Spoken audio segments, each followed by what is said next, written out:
This is a story of devastating pride, profound regret, and the fragile hope of redemption, where two souls must decide if love can bridge the impossible distance between darkness and light. It was a cold that had nothing to do with the air, and everything to do with the absolute stillness of a world drained of life. For Adrian, king of this silent, velvet-draped domain, the cold was a constant companion, a lover more faithful than any he had known in his 900 years. It lived in the marble of the floors, a polished black sea that reflected the stoic silver moonlight, but never the warmth of a living soul. It clung to the heavy tapestries that depicted hunts and coronations from forgotten ages, their threads stiff with the frost of disuse.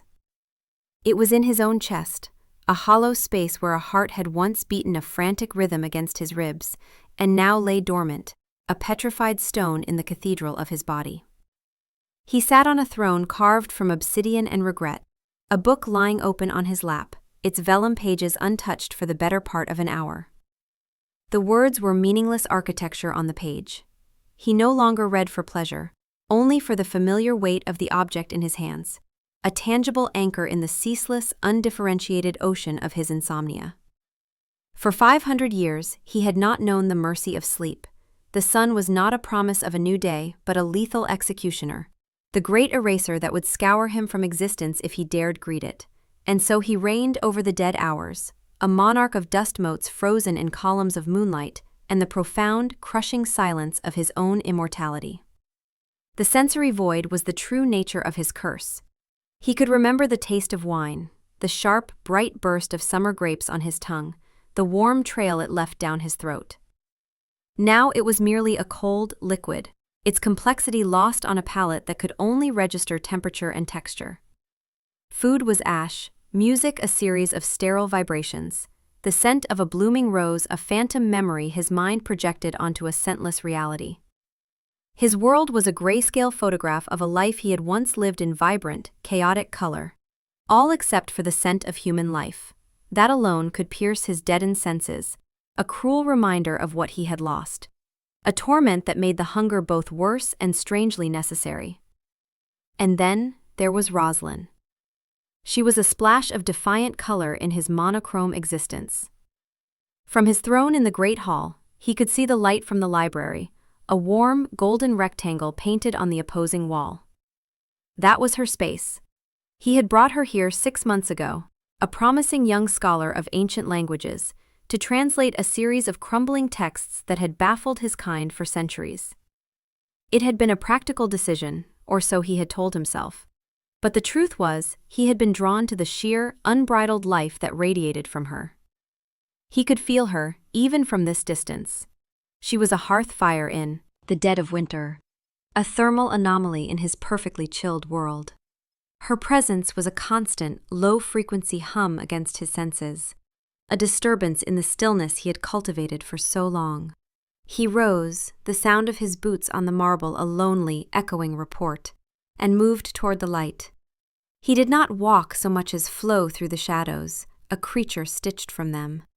The library was vast, a cavern of knowledge, with shelves that reached into the darkness of the vaulted ceiling. But his entire world narrowed to the small circle of lamplight where she sat, hunched over a codex, her brow furrowed in concentration. A stray curl of honey-brown hair had escaped its pin and rested against the delicate skin of her temple. He could see the faint, blue tracery of a vein there, and the sight sent a familiar, cold wind swirling through the hollow in his chest. The thirst. It was not a ravenous hunger, not for him. It was a deeper, more profound ache, a starvation for the life that pulsed just beneath that translucent skin. Her scent reached him, a maddeningly complex perfume of old paper, ink, the faint, clean fragrance of soap on her skin, and something else, something uniquely her, a warm, vital scent like freshly baked bread or sun-warmed earth. It was a memory of a world he could no longer touch, the one human essence that could break through his sensory death. He stood in the shadows of a towering bookshelf, watching.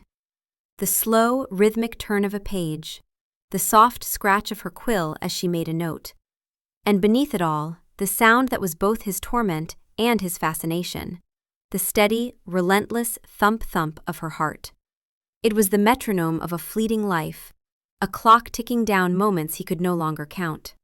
Each beat was a tiny explosion of heat, a shock of life that rippled through the cold air and washed over him. He found himself timing his non-existent breaths to its rhythm, a bizarre mimicry of the living. She shifted in her chair, a soft sigh escaping her lips, and the puff of warm air was a physical touch against his cheek. He flinched, a creature of ice grazed by a flame. This was their routine. He would watch and she would work, seemingly unaware of the ancient predator that used her presence to feel, for a few precious hours, something other than the eternal cold. He told himself it was a study, an observation of the fleeting, fragile species that had once been his own. He catalogued her habits, the way she bit her lower lip when a passage was particularly difficult, the small smile that graced her face when she untangled a knot of ancient grammar, the way she would stretch, arching her back like a cat, sending a fresh wave of her warmth into the air. He was the king, a being of absolute power in his domain. Yet in her presence, he was a beggar, starved for the sensory scraps she unknowingly offered. This intimacy was a dangerous, delicate thing. A single misstep, a momentary loss of the iron control he had honed over centuries, and he could break her. The thought was a shard of ice in his gut. The desire to touch her, to lay his cold palm against the warmth of her cheek, to feel the frantic pulse in her throat beneath his lips, was a constant battle. His hands hovered in the air for a moment, inches from a world he was forbidden to possess, before he clenched them into fists and let them fall to his sides. He was a god in this castle, and she was the one thing he was terrified of breaking. This fragile, brilliant, warm creature was an agony he willingly endured, night after night, because the alternative, the absolute, unbroken cold, was so much worse. The great doors of the hall groaned open, a sound like the shifting of tectonic plates, and Adrian's brothers swept in on a draft of colder, wilder air.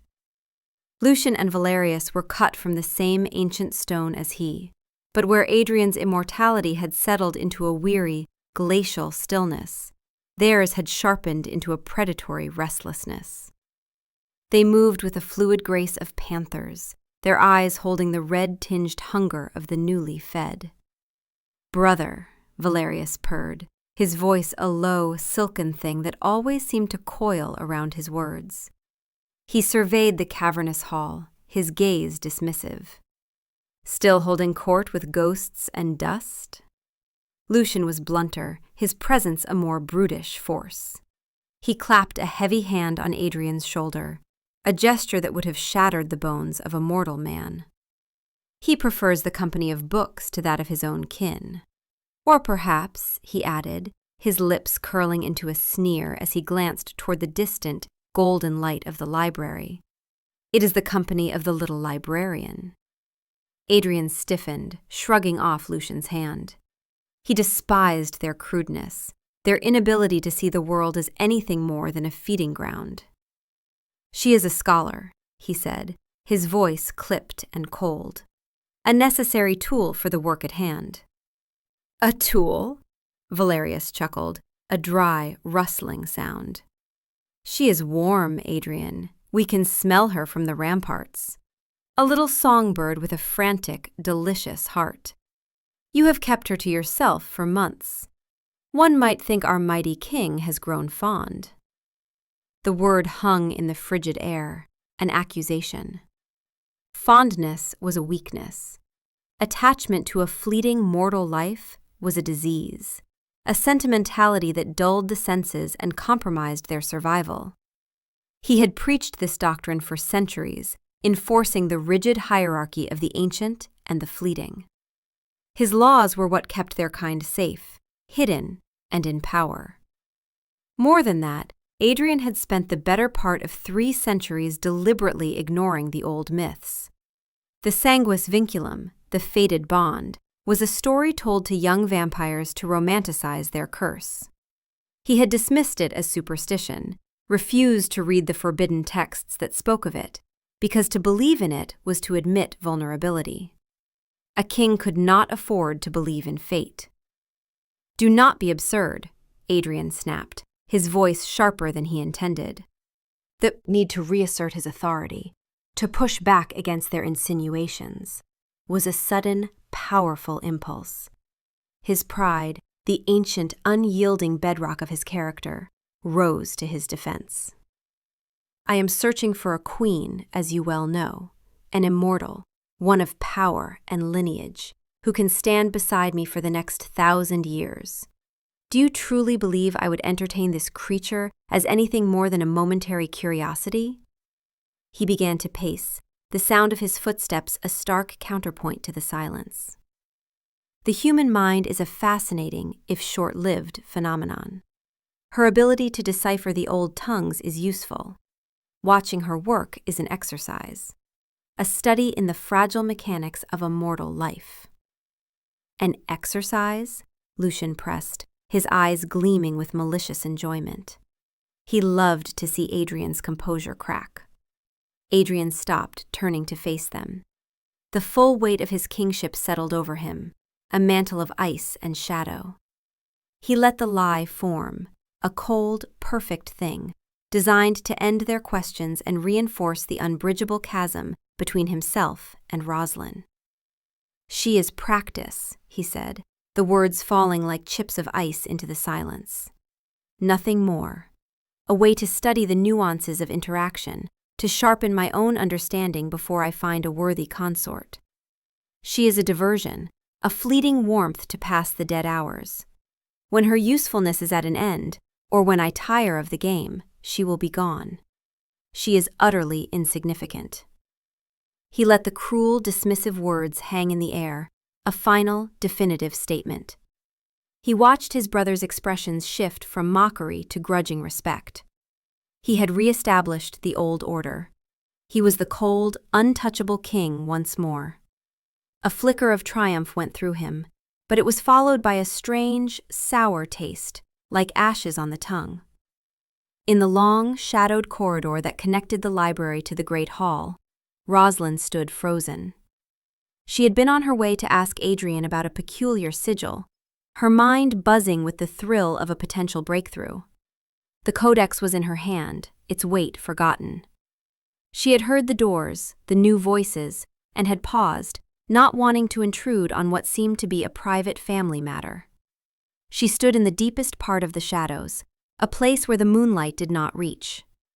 The conversation had drifted down the corridor, the strange, resonant acoustics of the ancient stone carrying every syllable with perfect clarity, as if the castle itself wanted her to hear. Practice. The word struck her like a physical blow, knocking the air from her lungs.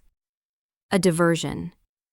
Her heart, the frantic little drum they had spoken of with such contempt, seemed to seize in her chest. Utterly insignificant. A profound, cellular cold began to spread through her, a chill that had nothing to do with the castle's ambient temperature. It was the cold of his voice, the absolute zero of his disdain. It seeped into her bones, extinguishing the warmth she had felt just moments before, the quiet joy of her work. The library, her sanctuary of light and knowledge, now seemed like a gilded cage. The king, the enigmatic, weary figure she had found herself increasingly drawn to, was a monster not of fang and claw, but of a cruelty so deep and casual it felt like a void. The vibrant, living world she had inhabited within these walls collapsed into grayscale, mirroring the one he truly lived in. The scent of old paper was now the smell of dust and decay. The golden lamplight felt sickly and thin. The rhythmic beat of her own heart was no longer a sign of life, but the panicked drumming of a trapped animal. She looked down at her hands, at the faint pulse beating in her wrist. A tool. An exercise. A thing to be used and discarded. She had been a fool. She had mistaken his quiet observation for interest, his moments of stillness for contemplation. She had imagined a loneliness in him that mirrored her own, a soul trapped in a fortress of stone. She had thought, in her most secret heart, that he saw her, Rosalind, the scholar, the woman, and not just a curiosity to be dissected. He had never seen her at all. With a choked, silent sob that burned in her throat, she turned and fled back down the corridor, her soft-soled shoes making no sound on the marble. She was a ghost now, even to herself. The sound she was desperate to escape was the one inside her own chest, the frantic, terrified beat of a heart that had just been told it was worthless.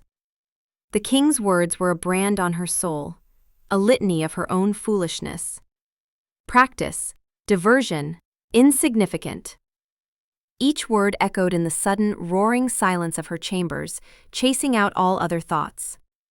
The Gothic splendor of the room, which had once felt like a fairy tale, now seemed like the architecture of a prison. The heavy velvet curtains were funeral shrouds, the ornate, carved bed a sarcophagus. The cold of the stone walls seeped into her, a physical manifestation of the void he had opened inside her. She had to leave. The thought was not a choice, but a primal, biological imperative, the flight instinct of a prey animal that has finally understood the nature of its captor. To stay another night under this roof, breathing this air, would be to let his assessment of her become true. It would be to accept her own insignificance. Her hands trembled as she pulled a small leather satchel from the bottom of the wardrobe. She moved with a desperate, focused silence, every small sound amplified in her own ears. The rustle of fabric as she folded a spare blouse, the clink of a coin, the soft thud of a book, her own copy of a poetry anthology, a small piece of her life before this place. She worked by the thin, silver light of the moon, not daring to light a lamp, terrified that any flicker of warmth would betray her. The ticking clock on the mantelpiece, a gilded monstrosity gifted to her by the king, was no longer a comforting measure of time. It was a countdown to the dawn, her enemy. She had to be gone before the sun trapped him in the castle, before he could find her. What would he do if he found her? The thought sent a tremor of pure fear through her. Would he be angry that his practice had ended the session early? Would he simply dismiss her with the same cold indifference? Or would he, in a fit of pique, simply end her? She did not know, and the not knowing was a terror all its own. She scribbled a hasty note, not of farewell, but of finality. The initial translations are complete. I will finish the remaining work from my university and send the final documents within the month. It was a half-truth, but a necessary one. It gave her an official reason to be gone, a professional closing to a relationship that had been a grotesque lie. She left the note on top of the ancient codex on her desk, a final, clean break. Slipping out of her room was like escaping a tomb. The corridors were rivers of shadow, the silence so profound it felt like a pressure against her eardrums. Every statue seemed to watch her, their stone eyes filled with ancient judgment. She knew a side passage, one the servants used, that led down to the kitchens and then out into a small, walled garden. Her heart hammered against her ribs, a wild, panicked bird beating against a cage. The sound of it was deafening to her, and she was certain he could hear it from his throne, that he would come flowing out of the darkness to stop her. The night air in the garden was shockingly cold, but it was the cold of freedom. It tasted of damp earth and distant rain, a clean, living scent that was a world away from the sterile, dusty air of the castle. She slipped through the wrought iron gate, a final, quiet click of the latch sealing her escape. She did not look back. She ran, her satchel bumping against her hip, until the towering, black spires of the castle were swallowed by the night. Hours later, Adrian returned to the library. He had endured his brother's company for as long as his patience would allow, their crude jokes and predatory energy grating on his weary consciousness. He had dismissed them with a curt command, eager for the return of the quiet stillness, for the comforting, rhythmic presence of the scholar. He craved the sight of her, the small pool of golden light in the vast darkness, the steady beat of her living heart that was the only true clock in his timeless existence. But the library was dark. The lamp was extinguished, the silence was absolute, unbroken. It was the sterile, dead silence he had known for centuries, but now it felt different. It felt wrong. A flicker of annoyance went through him. Had she retired so early? It was unlike her. She often worked until the first, pale hints of dawn threatened the eastern sky. He moved through the darkness to her desk, his eyes easily adjusting to the gloom. The air was still warm where she had been sitting, a ghost of heat that his cold skin could feel with painful clarity. Her scent lingered, but it was already fading, dissipating into the cold. He saw the note, a pale rectangle on the dark leather of the codex. His long, pale fingers picked it up. The initial translations are complete.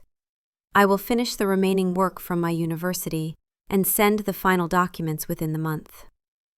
The words were simple, professional, but they felt like a slammed door. Finish from her university?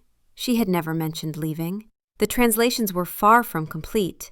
He knew the intricacies of the text better than anyone. The most complex sections, the ones that had drawn him to seek her expertise in the first place, remained untouched. This was a lie. But why would she lie? He went to her chambers, moving with a speed that was not entirely solid. The door was unlocked. The room was empty. The bed was untouched. The clock on the mantel ticked on, mocking him. A faint draft came from a poorly closed wardrobe door. He pulled it open. Her satchel was gone. A few of her simple dresses remained, hanging like forgotten skins. She was gone. The realization did not settle slowly. It struck him like a physical force, a battering ram to the chest. Gone. Why? He replayed his conversation with his brothers, the arrogant, dismissive words he had used. Practice, diversion, insignificant. Could she have heard? He scanned the corridor outside the great hall with his mind's eye, searching for any lingering trace of her, a forgotten footprint of her energy. He found it, a faint, panicked aura of fear and pain, clinging to the shadows near the library entrance, in the exact spot where the acoustics would have carried his voice with perfect clarity. She had heard. She had heard it all. A cold dread, colder than his own skin, began to seep into him. He had not merely insulted her. He had wounded her, and in her pain, she had fled from him, from the monster who saw her as a plaything. The sour taste of his own pride filled his mouth. He had postured for his brutish siblings, and in doing so, had driven away the only source of light in his endless night. Still, at that moment, it was only a wound to his vanity, a frustrating end to his exercise. He felt the sting of loss, but he did not yet understand its depth. He believed it was a temporary inconvenience.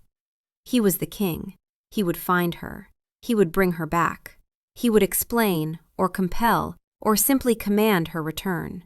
He had not yet begun to comprehend the true price of his cruelty. The first night was an exercise in pure, cold rage. The absence of Rosalind was a palpable void in the castle, a silence that screamed. The library was a tomb. Her empty chair was an accusation. Adrian swept books from the shelves, the sound of their spines cracking and pages tearing a brief, unsatisfying release for the storm building inside him. He summoned his brothers, his fury a physical force that made the very air in the hall vibrate. They recoiled from the sheer intensity of it, their usual mockery silenced. "Find her," he commanded, his voice a low, lethal growl that promised unspeakable violence.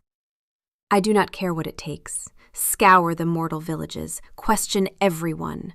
Bring her back to me." Lucian and Valerius exchanged a look of pure bafflement.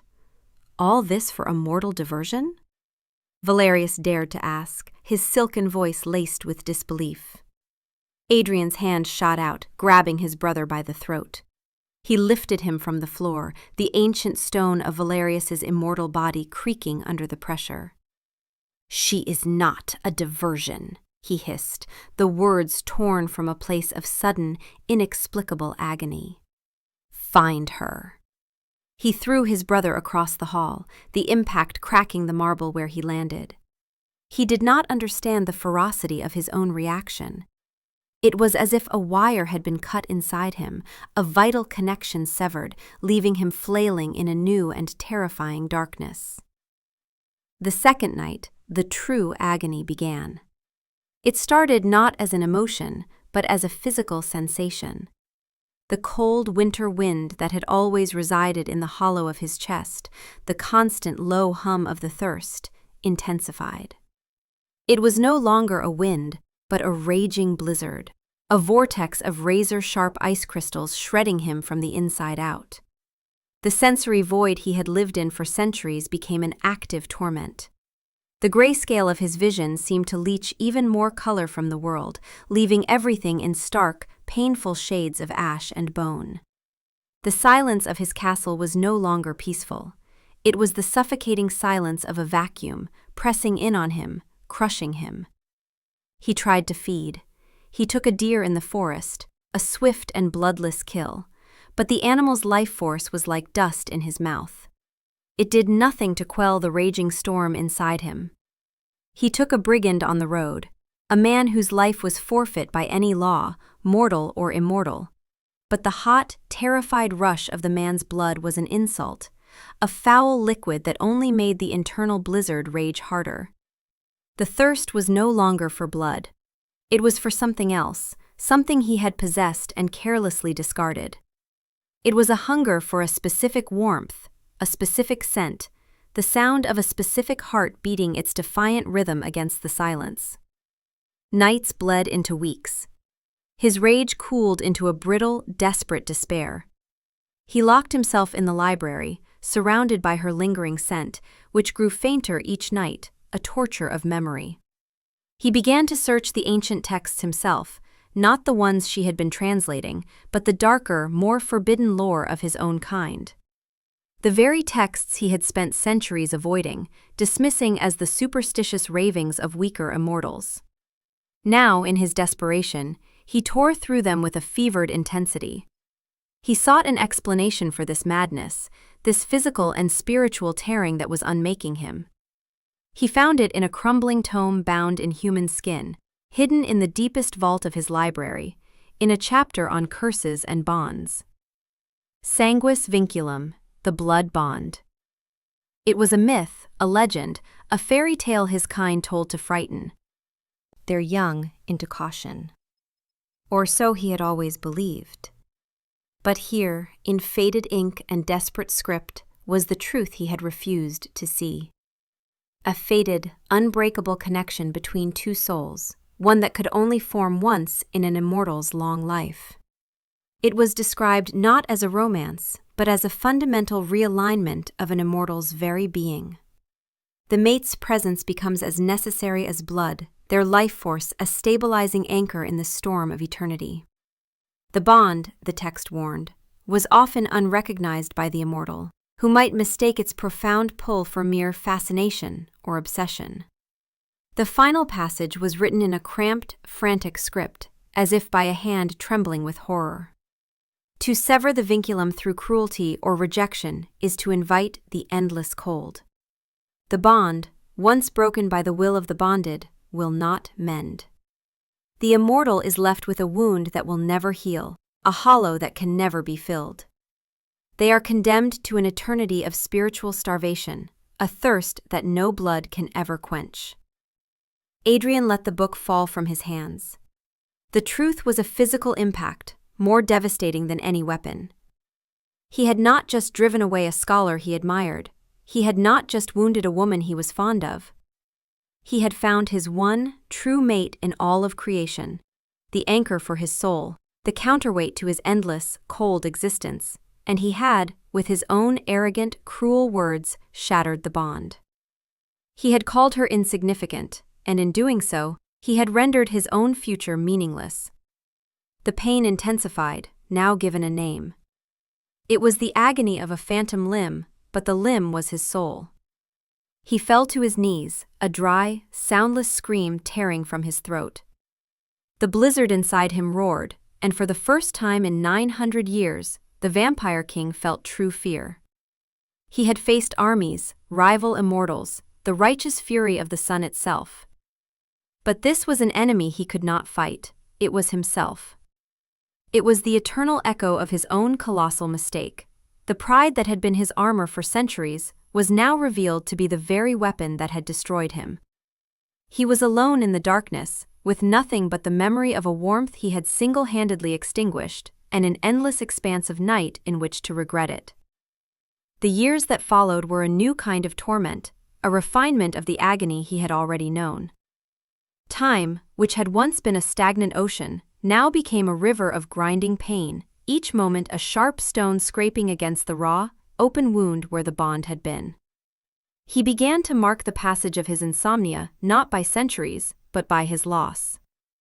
The first year of the void, he would think, standing on the battlements as the false dawn painted the sky in shades of bruised purple. The third year since I last heard a human heart that mattered. The fifth year since I spoke the words that damned me. His search for Rosalind became the singular, driving purpose of his existence.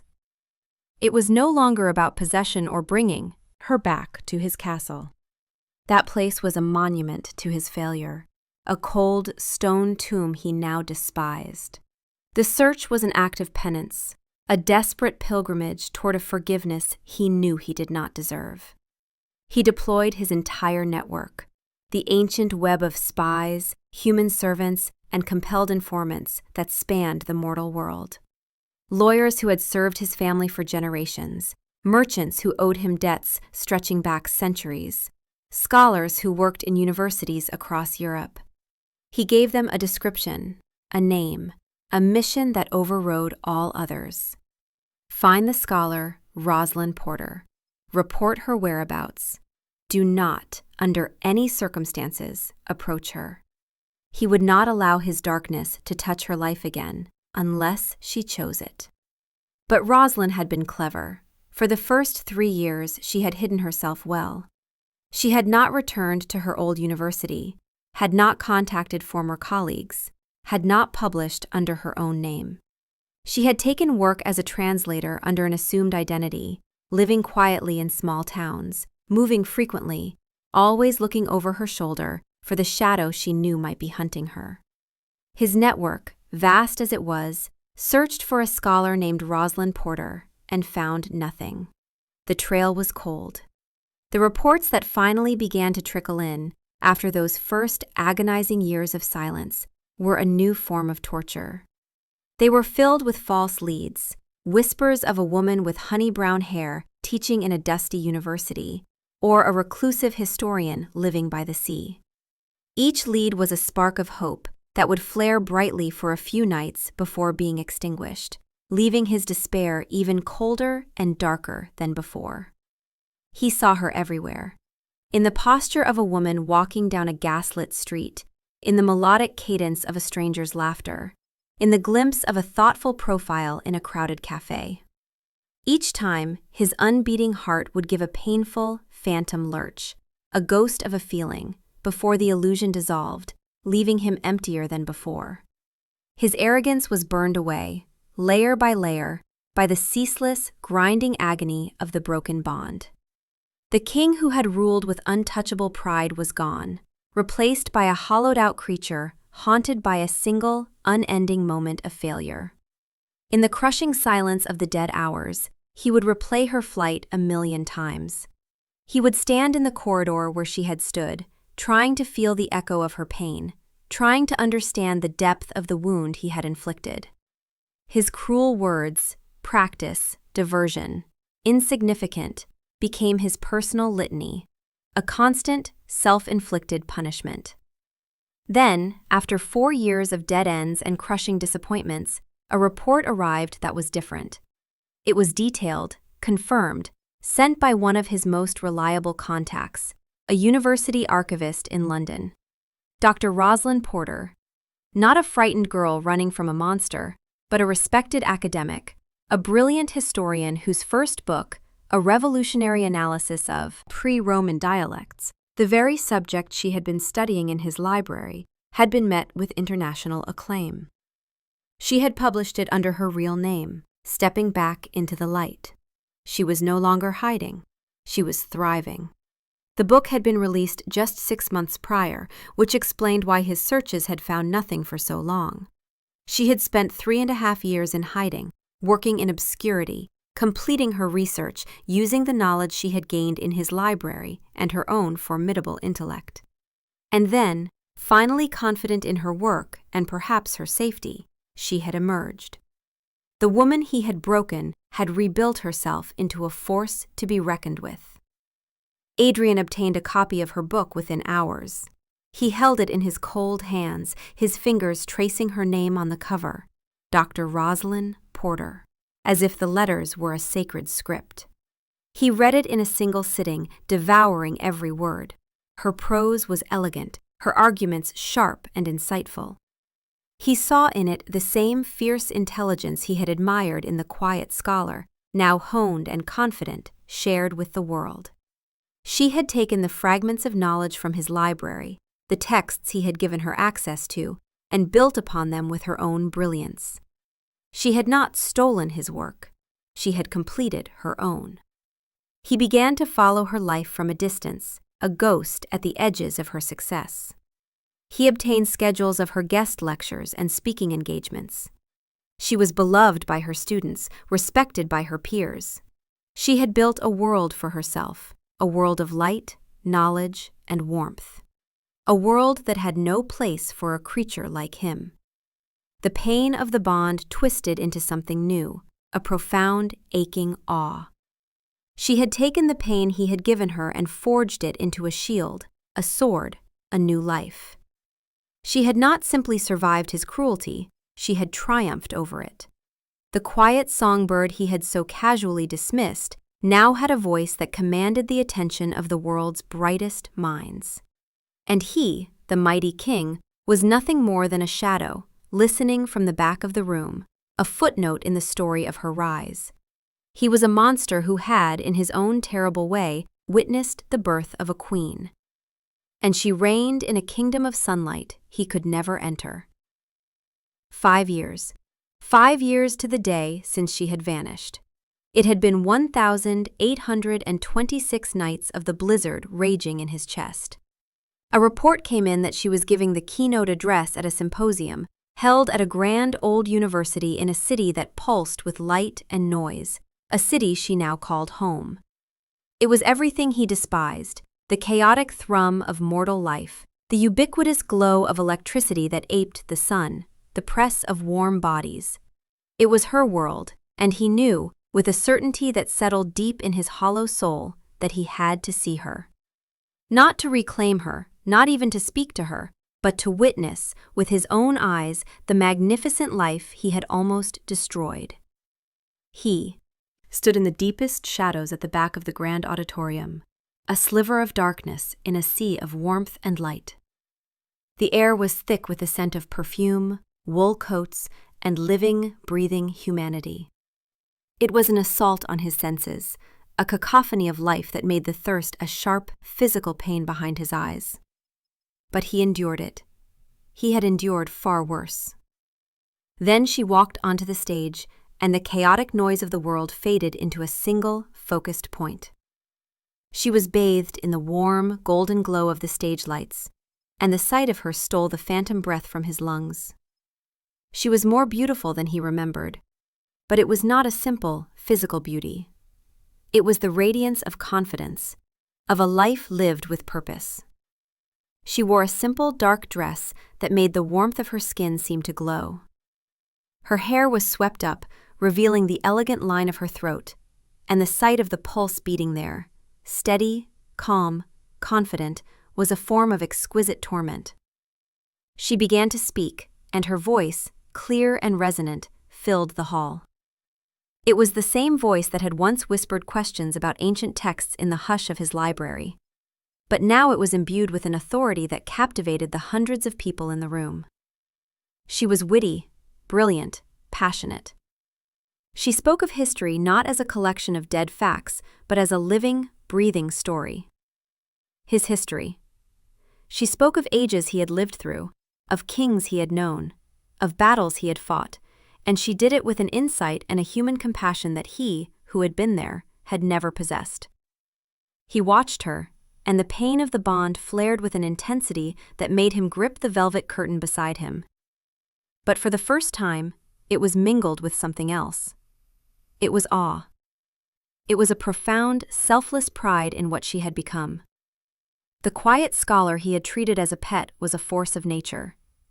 He had thought her a candle, a small, flickering light he could use to illuminate his darkness. He had been wrong. She was a star, and she had built her own sky to burn in. He saw the way the other academics on the panel looked at her, with respect, with admiration. He saw the way the students in the front rows leaned forward, hanging on her every word. She was not just respected, she was beloved. And in that moment, Adrian understood the true depth of his loss. He had not just lost a mate. He had lost the chance to stand in the light of this incredible, brilliant woman. He, the king of shadows, had been offered a glimpse of the sun, and he had been too blind, too arrogant, to do anything but cast it away. The blizzard in his chest raged, but now it was a storm of pure, undiluted regret. He was a relic, a creature of cold stone and forgotten ages. She was the living, breathing future. And she had built it entirely without him. When the lecture concluded, the auditorium erupted in thunderous applause. Rosalind smiled, a genuine, brilliant smile that seemed to amplify the light on the book. Stage. Adrian felt it like a physical blow, a reminder of a warmth he had no right to feel. He watched as she was surrounded, enveloped by a crowd of colleagues and admirers, their praise a living barrier of sound and warmth. He remained in the shadows, a ghost at the feast, the cold of his existence a stark contrast to the vibrant celebration of hers. He knew he should leave. His penance was to witness, not to intrude. To disturb this new life she had built would be the ultimate act of selfishness. Yet he could not move. It was as if the broken ends of the bond were straining toward her, a physical pull that defied his will. He had to speak to her, not to ask for anything, not to demand, but to confess, to lay the truth of his monstrous error at her feet, if only so she would know that her pain had not been meaningless, that it had unmade the one who caused it. He waited. He waited as the crowd thinned, as the reception moved from the auditorium to an adjoining hall filled with the clinking of glasses and the murmur of conversation. He moved with it, a sliver of night flowing through the press of bodies, his presence a pocket of unnatural cold that made people shiver and pull their coats tighter without knowing why. Rosalind stood near a tall arched window, speaking with an elderly, white-haired professor. She laughed at something he said, a clear, lovely sound that cut through the din of the room. And then she paused. The smile faded from her lips, her head tilted slightly, a flicker of something, a memory, a premonition, crossing her features. She felt it, a sudden, inexplicable chill in the warm, crowded room. A familiar stillness that cut through the noise, a silence that belonged to cold stone and endless nights. Slowly, she turned. Her eyes scanned the room, and for a heart-stopping second, they passed over him without recognition. He was just another shadow in a dark suit. Then her gaze returned, and her eyes widened. The color drained from her face. Recognition, shock, and then fear. Pure, primal fear. The look in her eyes was the same as that of a deer just before the kill, the terror of a prey animal that has stumbled into the predator's den. That look was a stake of sharpened ice through his unbeating heart. It was a more profound agony than the 5 years of the bond's tearing. He had been the source of her intellectual joy, and he had twisted himself into the source of her terror. He took a step toward her, and she flinched, an involuntary, defensive motion. The old professor looked from her pale face to Adrian, a question in his eyes. Adrian ignored him.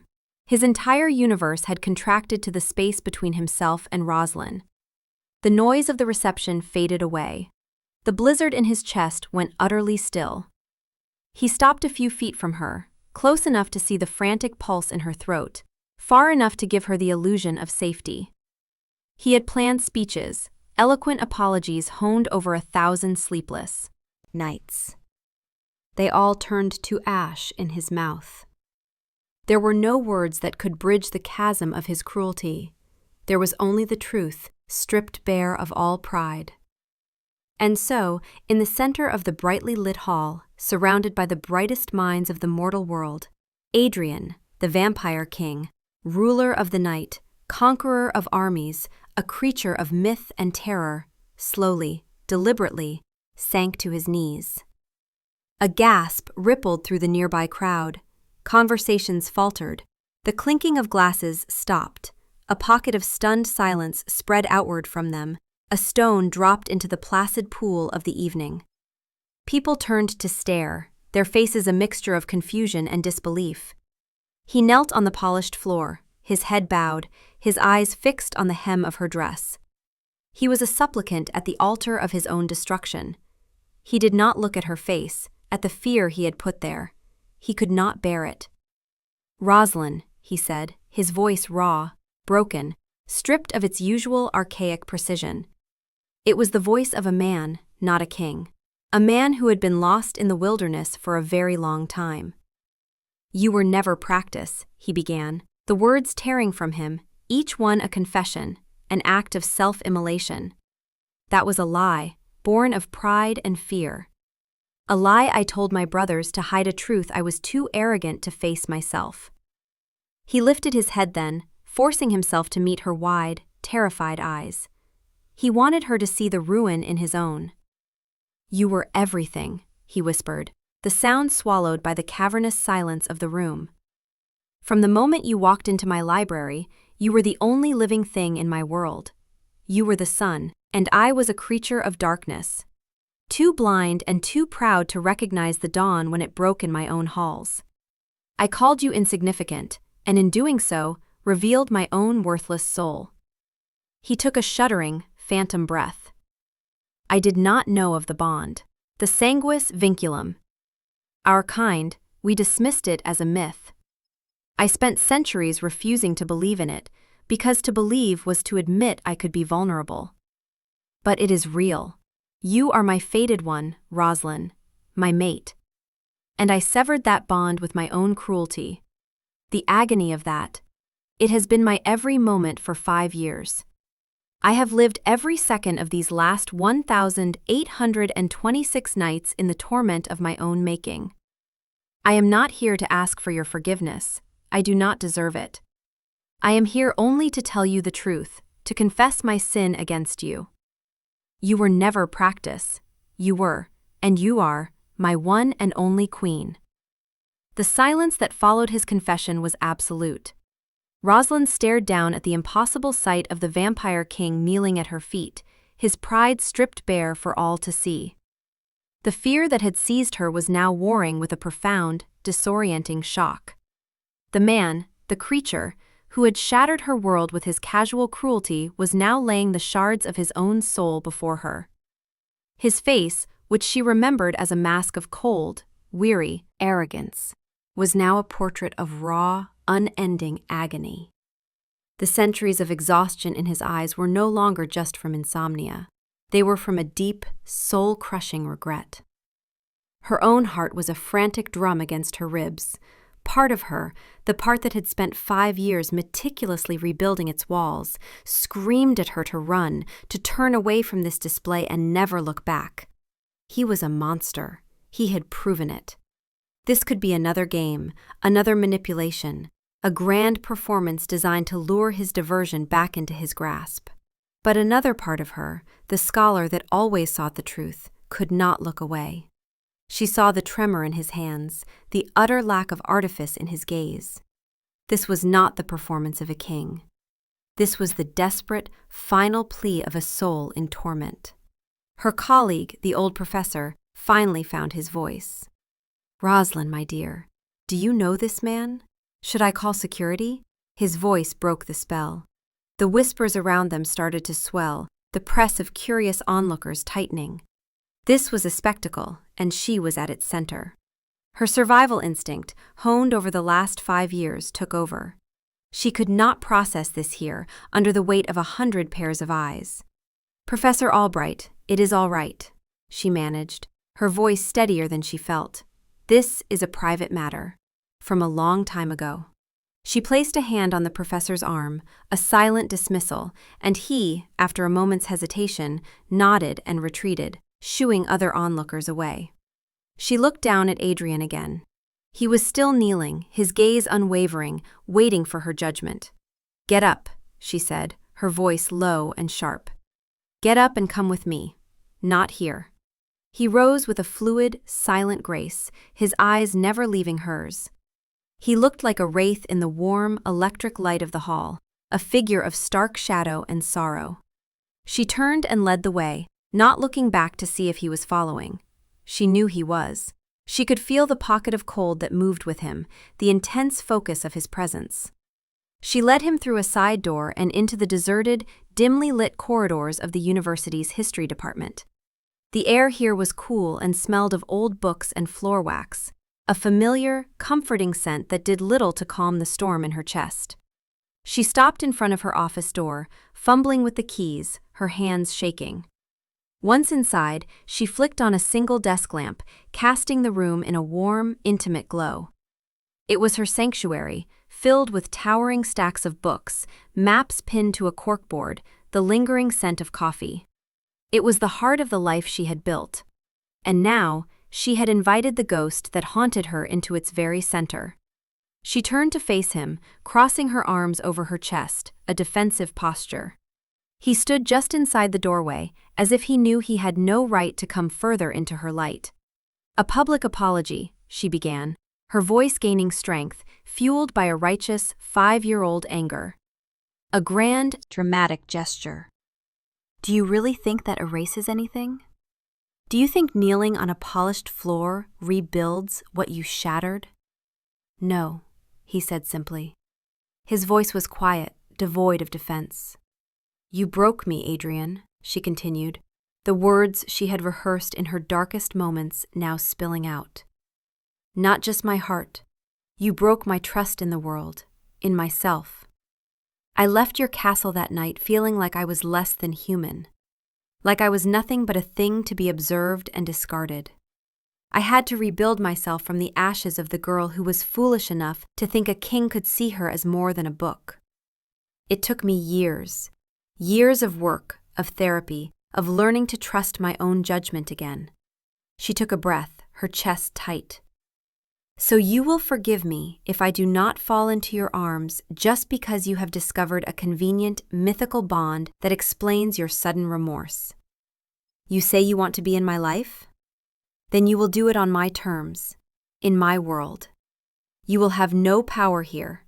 You will not command, you will not compel. You will earn every single moment. You will prove it." He listened to every word, his expression unchanging, absorbing her anger like a stone absorbs the rain. When she was finished, a long silence stretched between them. "Name your terms," he said at last. "I will accept any of them." She stared at him, testing the absolute surrender in his voice. "All right," she said, a hard, reckless idea forming in her mind. "A test, a penance. My world is a world of light. The sun is my ally. It is what you fear most. You want to be near me? Then you will endure it." She walked to the window and looked out at the dark city, then pointed to a modest, red brick apartment building across the street. "I live there. On the 4th floor. It is filled with sunlight from dawn until dusk. You will find a place near me, a place where you can stand vigil. You will stay through the daylight hours. You will not flee to some deep, dark tomb miles away. You will remain, and you will feel the great eraser at the edges of your consciousness. You will feel what it is to be a creature of the night, trapped by the day. For my sake. That is your first test." She expected him to argue, to protest that the risk was too great. Instead, he simply inclined his head. "It will be done." The next night, he was there. From her apartment window, she saw a light go on in a basement flat across the street, a gloomy, subterranean space she had only ever seen advertised for its cheap rent. It was directly opposite her building. He had found his place. He had used one of his human lawyers, a man whose family had served his for generations, to secure the lease under a false name, paying a year's rent in advance in cash. The landlord, eager for such easy money, asked no questions. And so began the first stage of his penance. Every evening, as dusk fell, he would emerge, a shadow detaching itself from other shadows, and stand across the street, simply watching her lighted window. He never tried to approach, never tried to speak. He was just a fixed point of stillness in the bustling city night. And every morning, as the first, hated rays of sun touched the tops of the buildings, he would retreat into his basement darkness. Rosalind found herself watching him as much as he watched her. She would sit at her window, a book in her lap, and feel his gaze on her. It was not predatory, it was worshipful, a vigil. She could only imagine the agony of it for him. To be so close to the sun, the source of his ultimate destruction. To feel its life-giving energy as a constant, burning threat. It was a self-imposed torture, a daily crucifixion, and he did it without complaint. Night after night, week after week, he was proving his endurance, his commitment, with every sunrise he suffered through. The anger in her heart began to be eroded, slowly, by a grudging, disbelieving respect. He was doing exactly what she had asked. He was earning it. Adrian's second test was one of listening. Rosalind, still wary, still needing to see more than just silent endurance, sent him a message through a third party, a curtly worded email from a disposable account. My lecture on Carolingian manuscript illumination. Tuesday, 7 p.m., room 304. Be unseen. He was there, of course. She felt him the moment she walked into the lecture hall, a familiar drop in temperature in the back corner, a deepening of the shadows that no one else would notice. He was a ghost in the machine of her academic life. She delivered her lecture, her voice steady, her focus absolute. She spoke of history, of the patient work of long-dead monks, of the transmission of knowledge across centuries. And all the while, she was aware of him, the one being in existence who had actually lived through the eras she was merely describing. After the lecture, as students milled around her asking questions, she felt him slip away, as silent and unseen as he had arrived. This became a new pattern. She would send him the time and place of her public talks, and he would attend, a silent observer in the shadows. He listened to her dissect eras he had known, critique rulers he had advised, and analyze art he had seen when it was first created. One night, she spoke about the brutal social upheavals of the 14th century, focusing on the despair and loss of faith that followed the Black Death. She spoke with deep empathy for the human suffering, the fragility of life, the search for meaning in the face of random, catastrophic death. From her podium, she chanced a glance toward the back of the room. In the split second before he melted deeper into the shadows, she saw his face. And on it was not the cool detachment of an immortal observer, but a profound, resonant sorrow. He was not just hearing her words, he was reliving the memories, but this time, through the lens of her human compassion. He was learning to see his own long life not as a string of events, but as a tapestry of human, feeling he had always held himself above. He was learning from her. The turning point came on a cold, rainy night a month later. Rosalind was working late in her office, struggling with a difficult chapter for her new book. Exhaustion was a heavy weight on her shoulders, and the loneliness of her work pressed in on her. The rain lashed against the window pane, a dreary, percussive rhythm. Suddenly, a shape resolved itself out of the rain and darkness on the ledge outside her third-story window. It was Adrian. He did not try the window, did not make a sound. He simply stood there in the downpour, the water plastering his dark hair to his skull, his fine clothes soaked through. He looked like a drowned prince from a Gothic romance. Her heart leaped into her throat. She stared at him, frozen between fear and a strange protective impulse. He just looked at her, his gaze filled with a quiet concern. After a long moment, he raised a hand and pressed his palm against the cold, wet glass. It was not a demand for entry. It was a gesture of connection across an impassable barrier. Then he spoke, his voice a low murmur that seemed to travel through the glass itself. "You should rest, Rosalind. The weight of your world is heavy enough without carrying it through the night. The words will be there in the morning." It was the first time he had spoken to her since that night at the reception, and the words were not about him, not about his pain or his penance. They were about her. He saw her exhaustion. He was worried about her. It was a simple, selfless act of care.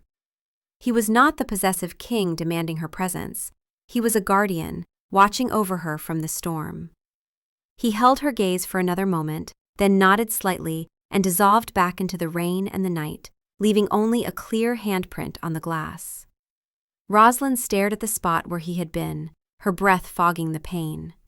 Something inside her, a wall she had not even known was still standing, began to crumble. The final proof came a week later, and it came not with supernatural force, but with human cunning.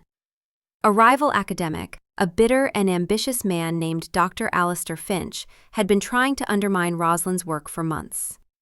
He coveted her growing prestige and had begun a campaign of subtle plagiarism and professional sabotage. It escalated when he cornered her in a deserted library stacks, his frustration boiling over into aggression. He grabbed her arm, his voice a low, threatening hiss, demanding she withdraw her latest paper, which directly contradicted his own research.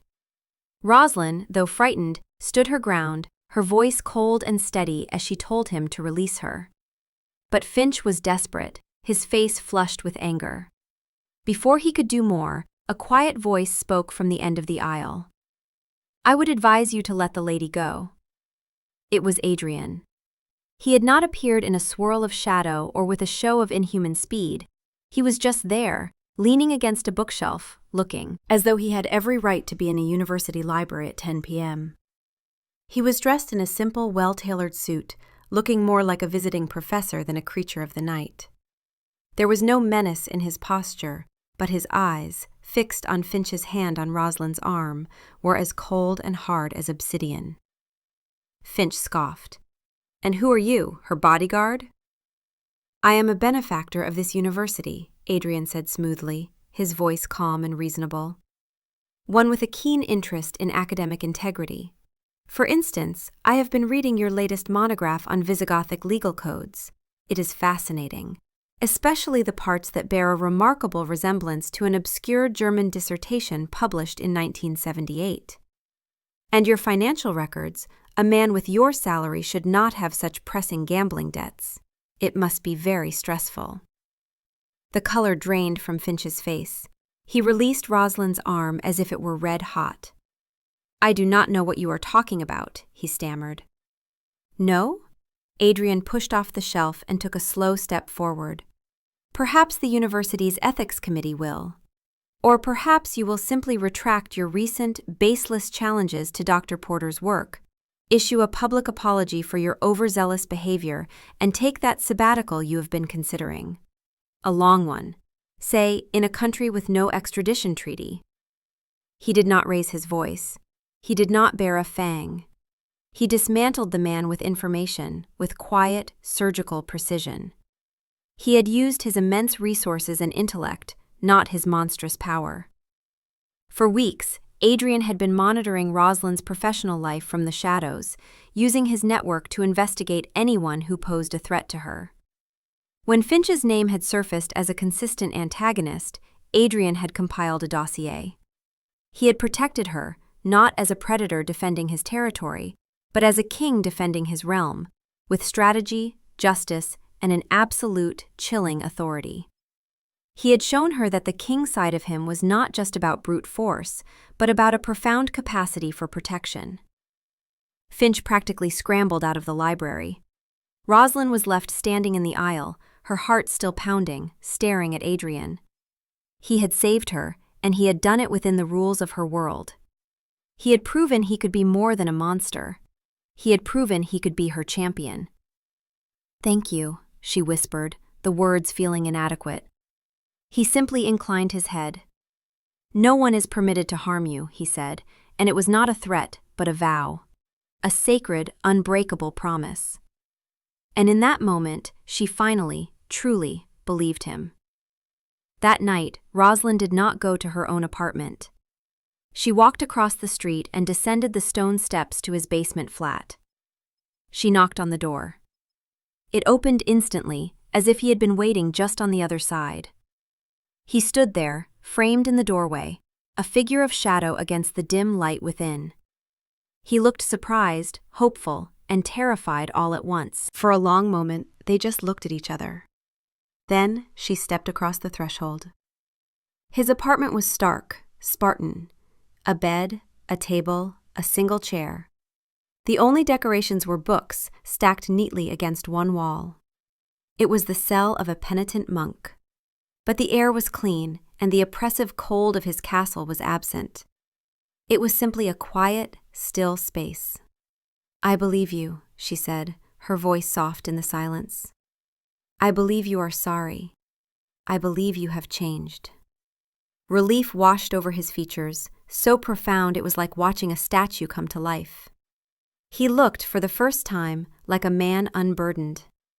"I want to try, Adrian," she continued, her voice trembling slightly. "I want to see what we could be." They talked for hours. As the city outside quieted and the dead hours took hold, he told her everything. He spoke of his centuries of loneliness, of the sensory void, of the wearying burden of an insomnia that never ended. He described the agony of the broken bond, the blizzard in his soul, with a raw vulnerability that left him completely exposed. He held nothing back. He gave her all the broken pieces of himself. She, in turn, told him of her life, of the quiet girl who found solace in books, of the woman who had to learn to be a warrior to survive the wound he had given her, of the joy she found in her work, in discovery, in sharing knowledge. She showed him the world she had built, not of stone and shadow, but of light and intellect. As the first, faint hint of dawn began to gray the sky, a tender melancholy filled the small room. Their time was almost up. "There is one last thing," Rosalind said, her heart beating a slow, steady rhythm. She had made her decision. This was not a surrender, it was a choice, an acceptance. "If we are to be this, if we are to truly be bound, then you must share my life. And I must share yours." She held out her arm, turning her wrist so the delicate blue veins were exposed. It was an offering of ultimate trust. The wrist was a symbol of choice, of a life willingly given. Adrian stared at her wrist, his eyes wide with a mixture of awe and disbelief. The thirst, the gnawing hunger that had been his constant companion, was present, but it was different now. It was not a ravenous need, but a deep, sacred longing for communion. "Rosalind," he breathed, his voice thick with emotion. "You do not have to." "I know," she said softly. "I want to." He knelt before her, taking her hand in his. His skin was as cold as she remembered, but it no longer felt threatening. It felt like a part of him, a truth of his existence that she was now choosing to embrace. He raised her wrist to his lips, his breath a cool whisper against her skin. He hesitated, his eyes meeting hers, asking one last, silent question. She gave a small, almost imperceptible nod. He closed his eyes, and she felt the sharp, brief sting of his fangs. It was not a bite of frenzied passion or violence.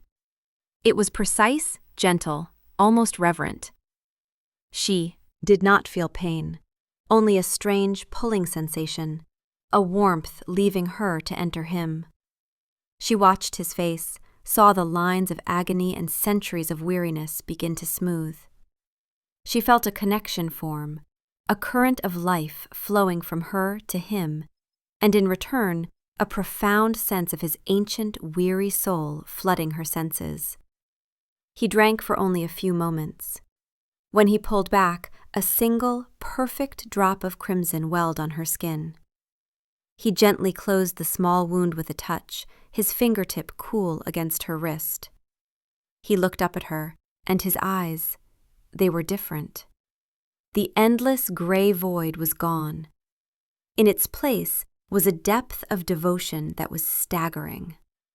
The blizzard in his chest had finally, after 5 long years, gone silent. He was filled with her warmth, her life. His unbeating heart felt a phantom echo of hers, a shared rhythm that was a promise.